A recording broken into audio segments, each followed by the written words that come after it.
Oh, hey there, hikers. Adam here. So I heard you're a little nervous about starting the terrifying 25. So these are the 5 easiest elective trails on the Terrifying 25. If you're new to hiking in New Hampshire, the Terrifying 25 is one of the newer hiking lists created for tackling the White Mountains of New Hampshire. The list specifically focuses on White Mountain hiking trails that have slides, rock scrambles, boulder caves, or even rickety ladders.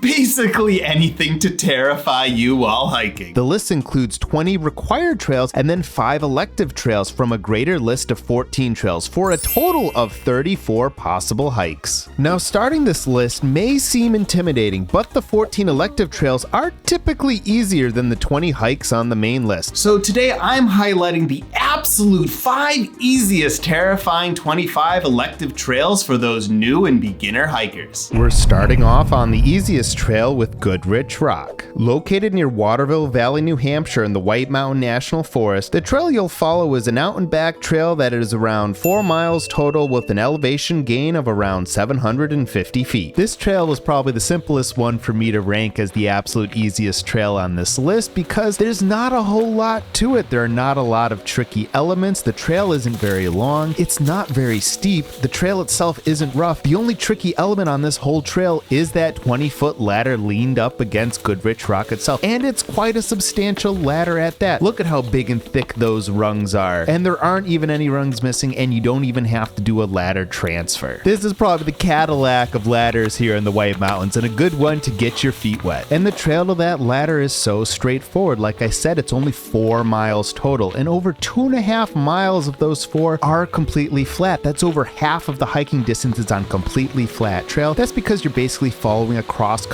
ski trail for the majority of the way until you get to the Goodrich Rock Trail offshoot that heads toward the rock. And then once you get to that point, you're only dealing with a 700-foot elevation gain total across the whole trail, which is very doable, not very steep. You barely notice it at all. One additional aspect that makes this trail unique is that right before you get to the ladder, you can see the Davis boulders. These are some huge and gigantic rocks that are just strewn out all around the trail. You even get to go through the crack of one of them. It's not really a rock field, so there's not any scrambling, but it is very cool to see those huge boulders along the way, of which I think Goodrich Rock is the largest and final one of the boulders right at the end of the trail. So in light of that simplicity of how long the trail is, the overall elevation gain of the trail, and how rough the trail is, and the fact that you're only dealing with how technical that ladder is right at the very end of the trail, obviously makes this trail the easiest trail on the elective Terrifying 25 list. At number 2, we have the Devil's Hopyard, located near Stark, New Hampshire in the Great North Woods. The trail you'll follow is an out and back trail that is around 2 miles total with an elevation gain of around 200 feet. Here we have another fairly short and flat trail whose main focus is one tricky element. Instead of a terrifying ladder, this trail focuses on rock scrambling. You could even think of it as a practice trail for the type of rock scrambling that you would find in the Ice Gulch, which is on the main Terrifying 25 list. But the Devil's Hopyard is so much tamer compared to Ice Gulch. First of all, the rocks aren't nearly as big, and the total length of trail you have to make it through the rocks is significantly shorter. Only a quarter mile of this whole trail is that Devil's Hopyard, so you don't have to make it very far into the rock scrambling before you make it to the end of the trail. But even then, don't underestimate this trail. Those rocks can be slippery. There's a whole lot of moss on the rocks in this area, and it is very easy to trip and fall. So even though I consider this rock scramble to be fairly easy, you always need to be alert and have your wits about you in the Hopyard. But like I said, the trail to get to the Hopyard is completely straightforward and tame. There's only 200 feet total elevation gain along the whole trail, so I'll effectively say that this trail is flat the entire time. And then the Hopyard doesn't start to the last quarter mile of the trail, so only a half mile total of the out and back is spent in the rock scrambling of the Hopyard, leaving over 1.5 miles of the actual trail just being flat normal trail. Additionally, the Devil's Hopyard is located inside the South Pond Recreation Area, so if you come during the right time of year with good weather, you can also swim in South Pond and cool off after you're done scrambling through the Hopyard. So in summary, it's how short and totally flat this trail is in conjunction with the one tricky rock scramble element located all the way at the end of the trail that earns the trail its spot here as the second easiest on the terrifying 25 elective list. At number 3, we have the Percy Peaks Trail, located on the Percy Peaks and near Stark, New Hampshire in the Great North Woods. The trail you'll follow is an out and back trail that is around 4.5 miles total. Additionally, the summit of North Percy Peak is 3,415 feet tall and is also a summit on the 52 with a View hiking list. And we finally have our first mountain hike on the list, and as such, Percy Peaks will be both our longest trail so far on the list and the one that has the most elevation gain. But in a strange twist, does it actually have the easiest terrifying element that we've encountered so far? Personally, I think that's the case. What's interesting is that I never found this trail all that terrifying, and I had hiked this mountain a bunch of times before I was even aware of the terrifying 25 list and never found the slopes or ledges all that noteworthy. And it is those rocky ledges and slopes right near the summit of North Percy Peak is what gets this trail on the terrifying 25 elective list, but like I said, I don't really find them all that steep or challenging, and they're not actually near any ledges or drop-off, so it's not all that dangerous. So I will give 2 credits to the trail and its terrifying element. Those slopes and ledges near the summit of North Percy Peak are all basically one big rock slab, so there's not a lot of cracks or handholds as you go, so the trail might become a little bit trickier and more difficult if you don't have the proper footwear that's nice and grippy to those big rock slabs. And then the slope is also very exposed. You get nice, big, amazing, expansive views all the way to the presidential range. So if you're someone who has a little bit more of an issue with heights, as you're descending the trail, seeing all that big, expansive view in front of you might be a little bit unnerving and make the descent a little bit more scary than it was on your scramble up. So all in all, I find the terrifying element here very easy, but it is the overall length of the trail and the elevation gain as you're hiking an actual mountain that makes this trail a bit more difficult than the others we've seen thus far on the list. At number 4, we have the Osseo Trail, located on Mount Flume in near Lincoln, New Hampshire in the White Mountain National Forest. The trail you'll follow is an out and back trail that is around 10 miles total. Additionally, the summit of Mount Flume is 4,328 feet tall and is also a summit on the New Hampshire 48 4,000 footer hiking list. Now I'm already hearing a bunch of you yelling at me through your screens right now. Adam, how could you freaking recommend a trail that is over 10 miles long as being easy? Well, hey, hear me out. First off, 3.5 of those miles are literally completely flat as you follow along the Pemigewasset River before you even get to the mountain. And then in a weird twist, because the trail is actually longer, I'm gonna argue that it makes the overall trail less difficult. Because the total elevation gain is stretched out over a longer section of trail, that makes the trail on average much less steeper than other more direct trails to the summit of Mount Flume. And then the steepest part of this ascent is actually where those ladders are. And oh, by the way, they're not even terrifying ladders,